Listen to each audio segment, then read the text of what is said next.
দেশের ক্রিকেটে অস্থিরতা চলমান।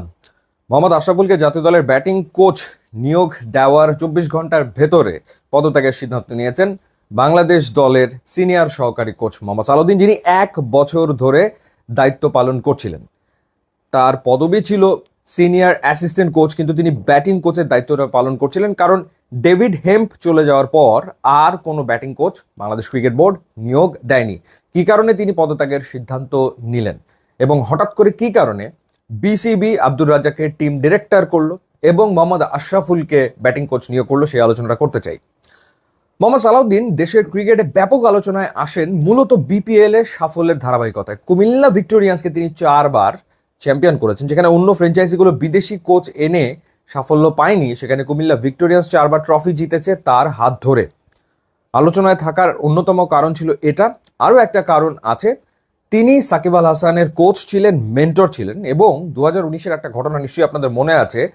বিশ্বকাপের ঠিক আগে সানরাইজার্স হায়দ্রাবাদে থাকা অবস্থায় সাকিব আল হাসান মোহাম্মদ সালাউদ্দিনকে উড়িয়ে নিয়ে গিয়েছিলেন হায়দ্রাবাদে, এবং সেখানে তিনি 1 মাস সালাউদ্দিনের অধীনে নিজেকে প্রিপেয়ার করেছিলেন বিশ্বকাপের জন্য। এরপর 2019 বিশ্বকাপে সাকিব আল হাসান কি করেছেন সেটা আমরা সবাই আসলে দেখেছি। তখন থেকে আলোচনা শুরু হয় যে সাকিব আল হাসান যেখানে বেছে নেন মোহাম্মদ সালাউদ্দিনকে, কেন তিনি ন্যাশনাল টিমের দায়িত্ব পালন করবেন না, এবং কেন কি কারণে আসলে বিসিবি দেশি কোচদের মূল্যায়ন করছে না। আলোচনাটা মূলত শুরু হয় কিন্তু সেই সময় থেকে, 2019 থেকে। এরপর অনেক সময় গড়িয়েছে।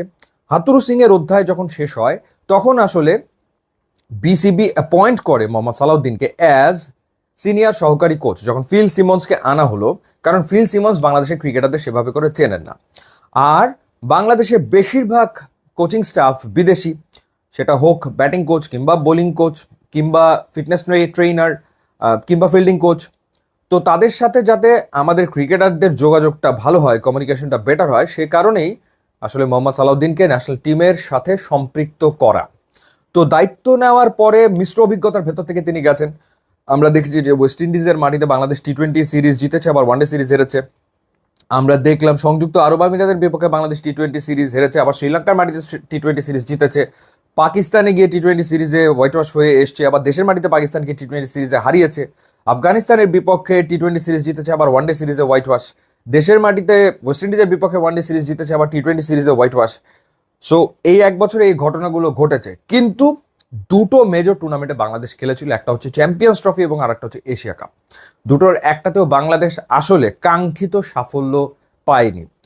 তো এই যে কাঙ্ক্ষিত সাফল্য পায়নি, এবং একই সাথে সালাউদ্দিনের বিপক্ষে যে অভিযোগগুলো উঠতে শুরু করে যে তিনি জাতীয় দলে ক্ষমতার কেন্দ্রবিন্দু হয়ে উঠেছেন, একাদশ সিলেকশন থেকে শুরু করে ব্যাটিং অর্ডার ঠিক করা মেজর সিদ্ধান্তগুলো মূলত আসলে তিনিই নিচ্ছেন, যেহেতু তিনি প্লেয়ারদেরকে চেনেন, এবং সেই ক্ষেত্রে তিনি আসলে তার পছন্দের প্লেয়ারদেরকে প্রাধান্যও দিচ্ছেন।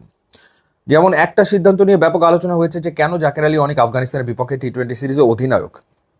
দ্বিতীয়ত যে কেন নুরুল হাসান সোহান থাকার পরেও জাকের আলী অনেক উইকেট কিপিং করলেন, বা শেখ মাহাদির ব্যাটিং অর্ডার নিয়েও আলোচনা আসলে হয়েছে।